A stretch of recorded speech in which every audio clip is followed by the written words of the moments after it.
What's up, ladies and gents? xcalizorz here, bringing you some more from the desk of xcal. And today's topic of conversation, you can't get away from it. It's everywhere. Even I'm making a video about it. It's Elden Ring, everybody. I mean, good lord, what a wave this game has made, huh? I've always thought the Souls-born series of games were popular, but I guess just something about Elden Ring has hit different, and it's brought a whole lot of new eyeballs to the franchise, and it's really been a sight to behold, well, for better and for worse. I guess that's the power of an open world for you, huh? I don't know. It really is crazy the level of popularity this game has seen in the 2 weeks that it's been out. I mean, again, I've always thought it was a popular franchise, and I guess it's taken the next level with their latest installment in Elden Ring. So let's go ahead and talk about it, since as of today I have a little over 50 hours in it. So I'd like to think I know what the game is all about at this point. I don't know, maybe I'll need another 50 hours. I'll get back to you on that. By the end of today, it should definitely be above 55 hours at least. I think maybe a little more than that. I don't know. We'll have to see how saucy we get. So stay tuned for that. But anyway, well, let's just go ahead and talk about it for a little bit. And since I am who I am, and you know who I am, look, I gotta point out what's wrong with it. I just have to. I have to. And I do have the game on Steam on PC, and after playing God of War 2018 on PC, which is one of the greatest PC ports I've ever seen, I dabbled a little bit of Destiny 2 before this game came out, and Destiny 2 has always been a fantastic game on PC. Elden Ring leaves a little to be desired on that front. They have limited the frames to 60. Now, me personally, for a game like this, I don't mind that. It's not game breaking, or a game changer, I should say. But in 2022, it's, come on now, why do we still have 60 FPS limits on PC games? What's the why? I can govern my own movement. And look, I got a 3080. I want to put it to work. Give me all the frames. All right, I can take it. We can take it. But again, for a game like this, it's not a huge deal to me personally. But again, come on, give us the frames. Probably tied to the physics engine. Anyone who played the OG Dark Souls 1 will know what's up if you played around with the 60 frame unlock. That game launched way back when, once upon a time, at a 30 FPS cap, and modders took care of that. But if you did that, the physics would mess up on some jumps, and so you would have to toggle it on and off for potential platforming and ladder scenarios, I believe. So that's fun. Good to see we're still tying the physics to the FPS. Not a fan of that. The performance in the open world, not so great, but luckily, outside of the tree sentinel, frame drops during fighting is not all that common. And the big one for me personally is the level of input buffering / lag, and I know I'm not the only person with this issue. My L1 is double clicking, where I press the button once, but it registers twice. And I've tested it with 2 different controllers, a PS5 controller and a Switch Pro controller, and I have not had issues with either of these controllers in any other game. But at the same time, I don't know how much I'm mashing L1. But combine that with the input buffering in place, there will be times where I go in for a plunging attack, a jump attack, and a second attack will come out as soon as I land. And it's so bizarre that a game like this even has that level of input buffering to begin with. Now, if you don't know what input buffering is, basically, it's you can input a series of button presses and it will come out. Like, let's just say, you do L1, L1, L1. And then, you know, if it takes like 5 seconds to do all that, it will. That's probably not a great example, actually. It's really more of a fighting game thing, input buffering. But for some reason, a game like this has it, and I hate it.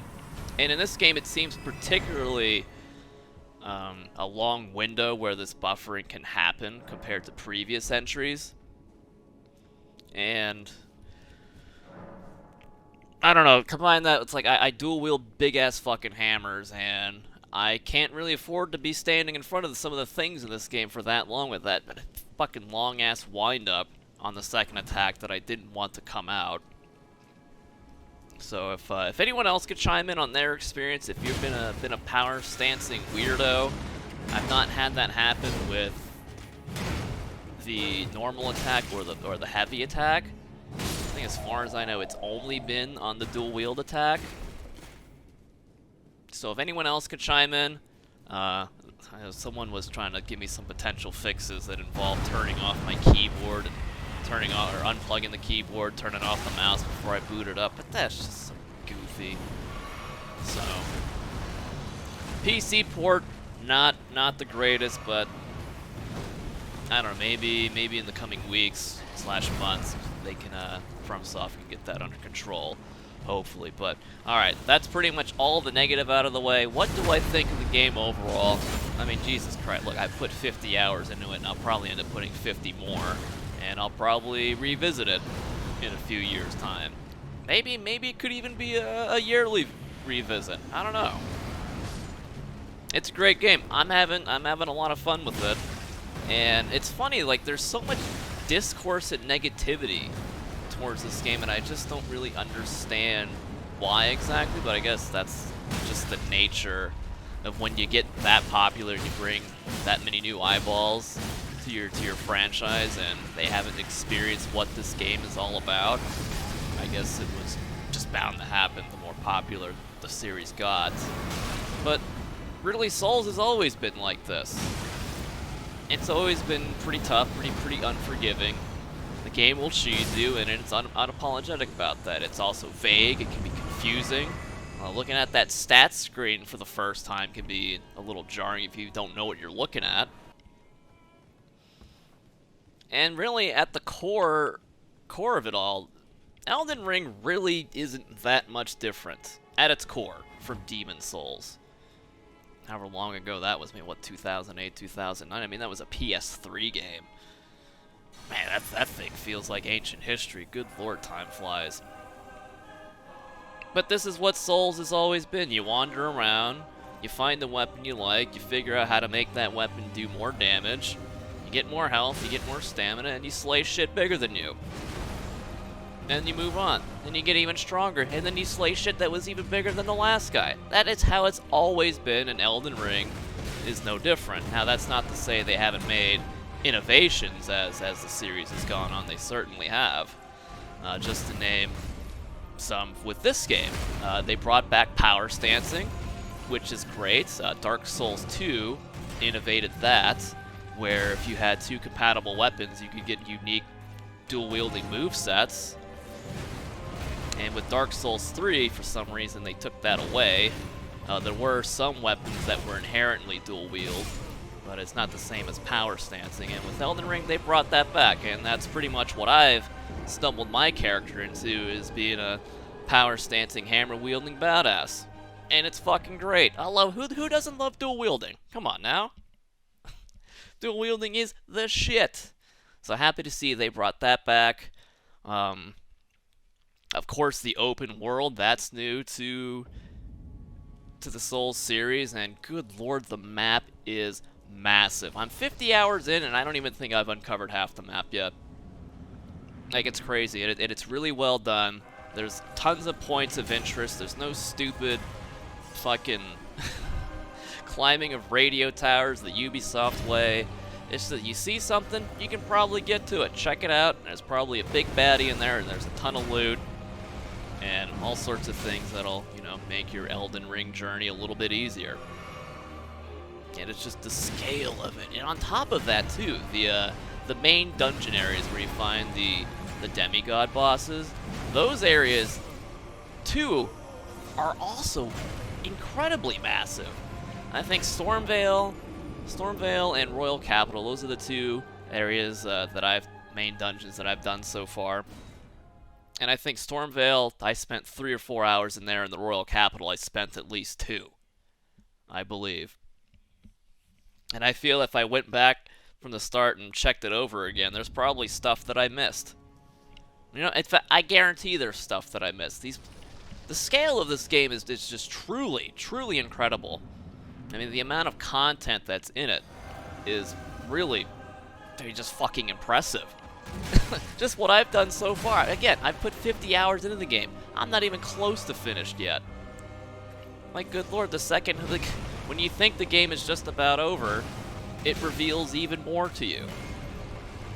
Like, my gosh, the amount of content in this game could have gone into 3 or 4 lesser games, you know? So the open world, very, very impressive. They've added a jumping feature, a native jumping button. So we don't have to deal with the goofy... Well, Souls platforming has always been a little goofy. But the addition of the being able to jump and horsey double jump. I mean, horsey double jumping platform, I mean, you may as well give it Game of the Year alone just for that phrase alone. Horsey platforming. Though the asshole horse does jump forward, even though you're just trying to jump straight up, and that's caused a few deaths, but we won't go ahead and we won't dive into that too much. Horsey platforming. Good stuff. There's just a ton of weapons and attacks and spells. Good lord, there's a smorgasbord of spells in this game. What is thy business? I'll have to fiddle around. I don't typically play caster builds in these guys. I've only done it once, but I think just due to the scale and how much is in this game, I might have to just to see what it's like. The twin prodigies. And what else have they added here? The weapon arts. They brought back the weapon arts from Dark Souls 3, and now you can actually interchange them throughout. So you can change the weapon arts on these weapons. Now, granted, it's not as free of a process. You can't put anything that you like on anything that you find. There are limitations, but it's nice to have that option. But yeah, it's, you know, they stick with the solid core foundation that makes a Souls game a Souls game, and with each new entry, they innovate a couple of new ideas, and those are just some of them that have come to Elden Ring, and it's all just amazingly well done. I'm having a blast, though I do admit my first go at it was rough. If you were at the stream, you know what I'm talking about. We spent about 5 hours on Margit to no avail. He was the first boss, the first real boss I ended up fighting, and the fact that you can stumble, like, the way I took the game's instruction was like, all right, follow the light, that's where you go. So that's exactly what I did, and leading up to that, we were clearing everything, you know, at a pretty good pace. Wasn't really getting stuck on anything, you know, business as usual, whipping that ass. And then we hit a brick wall. And then we proceeded to headbutt it for 5 hours straight because I'm fucking stubborn and I want to do things my way. And I don't do any of the things that would make something like this easier. which has always been a thing in Souls. If you're ever stuck, you can always grind a little, get stronger, double back, maybe explore a little, maybe there might be a path that you missed. And in the open world, I mean, this game is open world too, so that is heavily encouraged because, again, the scale of the open world is massive. So one area is too hard, chances are there's probably an area that'll be a little easier, that'll get you where you need to be so that you can tackle that challenge on properly, so to say. But that's what a smart person does. Me, I'm not smart. I'm ignorant. I see something in front of me and I know what Souls is. People will beat this shit with a goddamn drumstick, with a Guitar Hero controller at level 1 and somehow do it all without getting hit. And in under an hour. And they've killed all the bosses. So, I'm of the mindset that look, if you got to that point, you can kill it, unless there's some weird story gimmick that prevents you from doing so. But I don't think that's ever actually been a thing. Well, in Sekiro, I did end up fighting the corrupted monk as my second major boss before I had even found any of the exorcism paper that makes that fight a lot easier. I mean, I still did it. It took a couple hours to actually get to that point, but you know, that's how I play these games. I'm stubborn. I don't summon. I don't typically play, or I don't play ranged characters as my first playthrough. Again, I guess I'm I'm an asshole. I'm hard-headed. I'm stubborn. It's what I do. That's how I enjoy these games. Not to say that's how you have to enjoy it. Look, as long as you get the win, do whatever the fuck you want to summon. You want to have all your friends. You want to be a robe-wearing sissy boy. That's all fine. As long as you get to the credit screen, who the fuck cares? Though I do think going through his melee the first time through is the proper way to do it. But again, you know, that's just me being a jerk. All right, that's how I do things. But anyway, I think that's about all I got. Elden Ring has been great. I wish the PC port was better. The new things that they've brought to this franchise, the open world, the jumping, horsey double jumps, the weapon arts, just the amount of just everything. There's so many different weapons that scale with so many different stats, so it encourages you trying out different builds in future playthroughs, or maybe even in the same playthrough. You can respec. That's a thing. But yeah, if you're on the fence about it because you've heard how hard this series is, and it is hard, but as long as you're willing to learn from your mistakes, you know, there's a lot of things you can do to make the game easier for yourself without actually having to, as they say, get good. There's plenty of ways to attack the challenges that this game presents, and rare is it that you actually need, you know, frame perfect dodge rolls and parries and all that stuff to get through a challenge. There are a lot of ways to defeat challenges in this franchise, and you know, that's one of the beautiful things about it. So many different ways to go about it. If you're on the fence, give it a try. Though I mean, if you get angry easily and throw controllers and stuff when things aren't going your way, maybe stay away, but I fucking dig it. It's a great game. I've had fun. Again, I put 50 hours in it so far. We'll probably end up putting 50 more. And that's about all I got. So, thank you very much for watching.